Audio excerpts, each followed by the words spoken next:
નમસ્કાર મિત્રો, સ્વાગત છે તમારું પી કોમ્પિટિટિવ યુટ્યુબ ચેનલમાં। આજનો આપણો ભારતીય બંધારણનો એક મહત્વનો ટોપિક કે જેને સંસદીય સમિતિઓ દ્વારા ઓળખવામાં આવે છે। તો આજે આપણે આ વિડીયોમાં પાર્લામેન્ટરી કમિટીઝના વિષય ઉપર આપણે ચર્ચા કરીશું। તો બંધારણમાં અલગ અલગ જગ્યાએ સંસદીય સમિતિઓનો ઉલ્લેખ જોવા મળે છે, પરંતુ તેમની રચના વિશે બંધારણમાં કોઈ પણ પ્રકારની જોગવાઈ કરવામાં આવી નથી। તો તેમની રચના વિશે બંધારણમાં કોઈ જોગવાઈ કરવામાં આવી નથી। સંસદીય સમિતિના સભ્યોની ચૂંટણી કરવામાં આવે છે અથવા અધ્યક્ષ અથવા તો સભાપતિ દ્વારા તેમની નિમણૂક કરવામાં આવે છે। આ સમિતિઓ પોતાનો રિપોર્ટ એ ગૃહના અધ્યક્ષ અથવા તો સભાપતિને પોતાનો જે રિપોર્ટ હોય તે સોંપે છે। સંસદીય સમિતિઓ સંસદ અને લોકો વચ્ચે તથા સરકાર અને લોકો વચ્ચે જોડતી કડીનું કામ કરે છે। તો આ મહત્વનો થઈ જાય છે। હવે વાત કરીએ સર્વપ્રથમ સ્થાયી સમિતિઓ વિશે। તો બંધારણમાં કુલ બંને ગૃહોની 45 સમિતિઓ છે, જેમાં બંને ગૃહોની સંયુક્ત 24 સમિતિઓ, જ્યારે એક જ ગૃહની બનેલી 21 સમિતિઓ, જેમાં રાજ્યસભાની 9 સમિતિ અને લોકસભાની 12 સમિતિઓ સમાવેશ થાય છે। હવે વાત કરીએ વિભાગીય સ્થાયી સમિતિઓ વિશે। તો વિભાગીય સ્થાયી સમિતિઓની કુલ સંખ્યા 24 છે। બધી જ સમિતિઓના સભ્યોની ચૂંટણી આનુપાતિક પ્રતિનિધિત્વ એટલે કે સમતુલ્યતાના સિદ્ધાંત મુજબ અને એકલ સંક્રમણીય પદ્ધતિ દ્વારા બધા જ સભ્યોની ચૂંટણીની આ પક્ષોની સભ્ય સંખ્યા મુજબ કરવામાં આવે છે। હવે વાત કરીએ અસ્થાયી સમિતિઓ વિશે।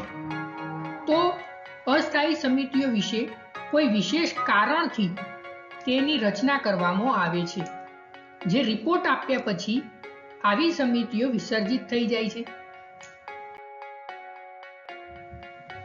હવે વાત કરી મહત્વની એક સમિતિ કે જેને અંદાજ સમિતિ તરીકે ઓળખીએ છીએ આપણે, કે જેને અંગ્રેજીમાં એસ્ટિમેટ કમિટી તરીકે ઓળખવામાં આવે છે। તો અંદાજ સમિતિ એ ભારતની સંસદની સૌથી મોટી સમિતિ છે। તેમાં માત્ર લોકસભાના સભ્યો જ શામિલ હોય છે। આ સમિતિને ત્રીજા ગૃહનો દરજ્જો આપવામાં આવ્યો છે। આ સમિતિની મુદ્દત 1 વર્ષની હોય છે। લોકસભા દર વર્ષે તેના સભ્યોની પસંદગી કરે છે। આ સમિતિમાં કુલ સભ્ય સંખ્યા 30 છે। કોઈ પણ મંત્રી તેનો સભ્ય બની શકતો નથી। હવે વાત કરીએ અંદાજ સમિતિના કાર્યો વિશે।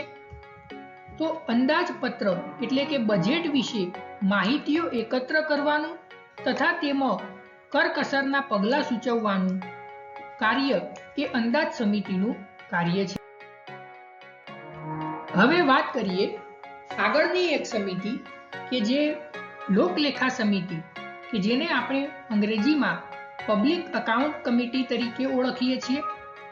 તો તેની રચના ઈસવીસન 1921માં કરવામાં આવી હતી।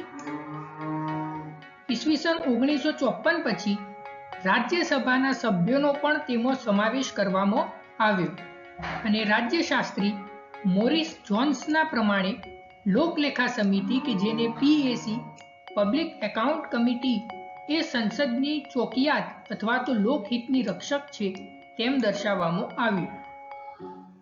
આ સમિતિની મુદ્દત 1 વર્ષની હોય છે।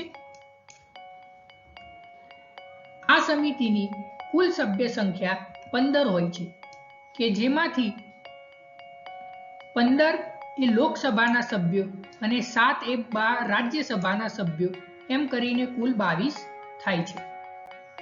પરંતુ આમાં જે 15 જે સભ્યો હોય છે તે લોકસભાના સભ્યો અને 7 એ રાજ્યસભાના સભ્યો, એમ કુલ સભ્ય સંખ્યા 22 થાય છે. કોઈ પણ મંત્રી તેના સભ્ય બની શકતા નથી અને વિપક્ષના નેતા તેના અધ્યક્ષ હોય છે. આ સમિતિને CAG દ્વારા એટલે કે કંટ્રોલર એન્ડ ઓડિટર જનરલ દ્વારા controller and auditor general of India દ્વારા માર્ગદર્શન આપવામાં આવે છે અને આ સમિતિના અધ્યક્ષ કોણ હોય છે? તો વિપક્ષના નેતા હોય. હવે વાત કરીએ લોકલેખા સમિતિના કાર્યો વિશે. તો CAG ના અહેવાલની ચકાસણી અને તેના ઉપર રિપોર્ટ આપવાનું કાર્ય એ લોકલેખા સમિતિનું છે અને સરકારની સ્વતંત્ર અને અર્ધ સ્વતંત્ર સંસ્થાઓના આવક જાવકનો અહેવાલની તપાસ રાખવાનું કાર્ય પણ લોકલેખા સમિતિ દ્વારા જ કરવામાં આવે છે. હવે વાત કરીએ જાહેર સાહસોની સમિતિ કે જેને કમિટી ઓન પબ્લિક અન્ડરટેકિંગ તરીકે પણ ઓળખવામાં આવે છે. તો આવી સમિતિ સર્વપ્રથમ ઈસવીસન 1964માં તેની રચના કરવામાં આવી. આ સમિતિની કુલ સભ્ય સંખ્યા એ આપેલ મુજબ છે કે જેમાંથી 15 એ લોકસભાના સભ્યો અને 7 રાજ્યસભાના સભ્યો છે. આમ કુલ મળીને 22 સભ્યો થાય છે. તેમાં કુલ સભ્યોમાંથી એક પંચમાંશ સભ્યો દર વર્ષે નિવૃત્ત થાય છે અને તેટલા જ સભ્યો નવા દર વર્ષે ચૂંટવામાં આવે છે. લોકસભાનો સભ્ય જ તેના અધ્યક્ષ બની શકે છે. તો આ મહત્વનું થઈ જાય છે કે જાહેર સાહસોની સમિતિના અધ્યક્ષ કોણ હોઈ શકે? તો તે લોકસભાના સભ્ય જ હોઈ શકે. કોઈ પણ મંત્રી આ સમિતિના સભ્ય બની શકતા નથી. હવે વાત કરીએ જાહેર સાહસો સમિતિની કાર્યો વિશે. તો સરકારના જાહેર સાહસો જેવા કે ONGC, LIC વગેરેના હિસાબો તથા અહેવાલની ચકાસણી કરવાનું અને આ વિશે CAGના અહેવાલોની ચકાસણી કરવાનું કાર્ય એ જાહેર સાહસોની સમિતિ દ્વારા કરવામાં આવે છે. હવે વાત કરીએ પ્રવર સમિતિ વિશે.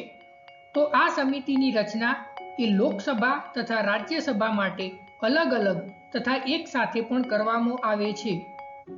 જો અલગ અલગ કરવામાં આવે તો તેમની સભ્ય સંખ્યા 30 હોય છે, પરંતુ જો બંને ગૃહોની સંયુક્ત રીતે સમિતિની રચના કરવામાં આવે તો તેની સભ્ય સંખ્યા 45 હોય છે, જેમાં 30 એ લોકસભાના સભ્યો અને બાકીના 15 એ રાજ્યસભાના સભ્યો તેમાં સભ્ય પદ તરીકે રહેતા હોય છે. હવે વાત કરીએ પ્રવર સમિતિના કાર્યો વિશે.